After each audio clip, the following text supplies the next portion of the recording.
नमस्कार दोस्तों, आशा है आप सभी खुश और स्वस्थ होंगे। आज की कहानी है सही समय का इंतजार। कहानी शुरू होती है।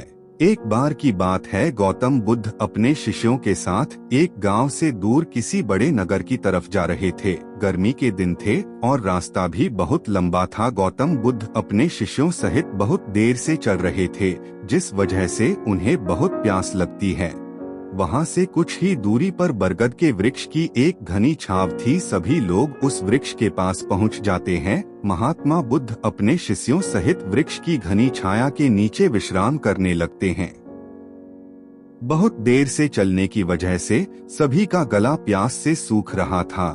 यह बात बुद्ध जानते थे। बुद्ध ने अपने एक शिष्य को कहा, आप इस बरगद की छाया से 20 कदम दूर जाकर बरगद की 2 बार परिक्रमा करके वापस आओ। शिष्य वैसा ही करता है जैसा बुद्ध ने बताया। परिक्रमा के बाद जब शिष्य महात्मा बुद्ध के पास आया तो बुद्ध बोले कि क्या आपको किसी ठंडी हवा का अनुभव हुआ था?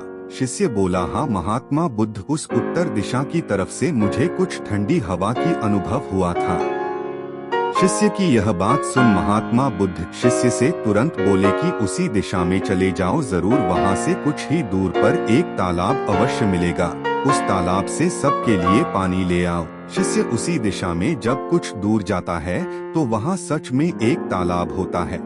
तालाब देख शिष्य बहुत प्रसन्न होता है और तालाब के निकट जाकर जैसे ही तालाब से पानी भरने वाला होता है, तभी शिष्य की नजर वहां दूर तालाब में कपड़े धो रही कुछ स्त्रियों पर जाती है। यह देख शिष्य मन में सोचते हैं कि यह पानी तो गंदा हो गया है। लेकिन जब शिष्य ध्यान से तालाब के पानी को देखते हैं कि अभी भी तालाब का कुछ पानी साफ है, इतने में 2 बैलगाड़ी जोर से तालाब के किनारे से होती हुई निकल जाती है। बैलगाड़ी के पहिए तालाब की मिट्टी के ऊपर इतनी जोर से निकलते हैं कि तालाब के नीचे बैठी बहुत सारी मिट्टी तालाब के ऊपर आ जाती है, जिस वजह से तालाब का बचा हुआ पानी भी गंदा हो जाता है। यह देख शिष्य बिना पानी लिए क्रोध में महात्मा बुद्ध के पास वापस चला जाता है।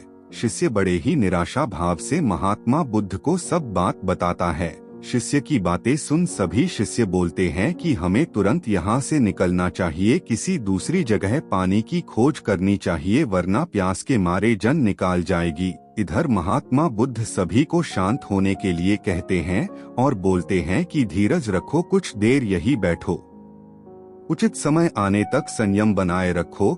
सभी महात्मा बुद्ध की बात सुनकर शांत हो जाते हैं और वही बैठ जाते हैं। कुछ समय बीत जाने के बाद महात्मा बुद्ध फिर से अपने शिष्य को उसी तालाब से पानी लाने के लिए कहते हैं। शिष्य बिना कोई सवाल किए उसी तालाब से पानी लेने के लिए फिर से चला जाता है।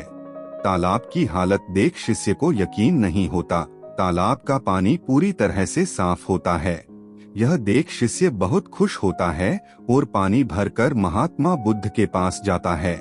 सभी पानी पीकर अपनी प्यास बुझते हैं, लेकिन अभी भी सबके मन में ये एक सवाल था कि आखिर यह चमत्कार हुआ कैसे? तालाब का सब पानी तो गंदा था। उन्हें लगा कि जरूर ये बुद्ध की शक्ति है।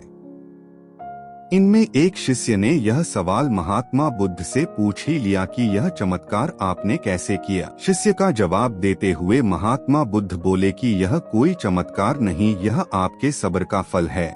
यह फल है आपके सब्र बनाए रखते हुए उचित समय के इंतजार का।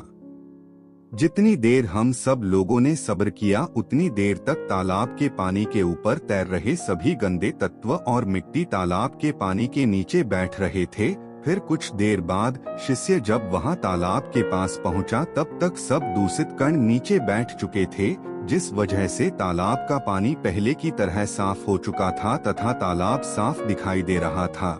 यदि उस समय आप लोगों ने सब्र न किया होता, धैर्य रखा होता, तो आप सब इतनी गर्मी में पानी की खोज में प्यासे रहकर शायद अब तक मृत्यु को प्राप्त हो गए होते, क्योंकि यहाँ से अगला कोई तालाब है या नहीं, और होगा भी तो क्या उसका पानी साफ होगा या नहीं? इन सब कारणों से आप कभी प्यास न बुझा पाते और प्यास से मर जाते।